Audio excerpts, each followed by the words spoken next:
that. And I want to pick up on something Greg Mackling, he was using the whole Blue Bomber analogy. So I want to take you from the field to the sandbox. And the premier, who will remain premier, is not notably doesn't play well with others. Doesn't play well in the sandbox.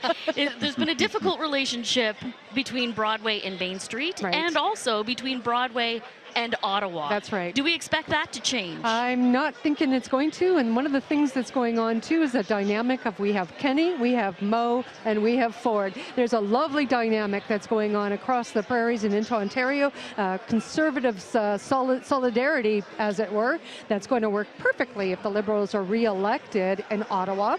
And if the Scheer goes in, we're going to have all sorts of interesting things happen as well in terms of policy and conservative policy. I think you're going to see a better relationship between Broadway and Main Street, as Julie put it. I think with this incredibly impressive victory tonight, I think Premier Pallister is going to kick back and relax a little bit, and I hope he does. And I'm not saying it's his fault. I'm not saying it's Brian Bowman's fault. But come on. But no. But say come it's on. Bowman's fault. Say it's Bowman's fault. But come on, guys. Yeah, go ahead and say it, Hal. Let's put all that aside and get things done for Winnipeggers and Manitobans. And, you know, that's that stuff point. makes me crazy. And so let's just admit the fact that the majority of Manitobans live in Winnipeg, right? Yes. So we have two levels of government representing us here, and the fact is that they must play well with others. Yes. They have to get along because there is only one voter, there is only one taxpayer.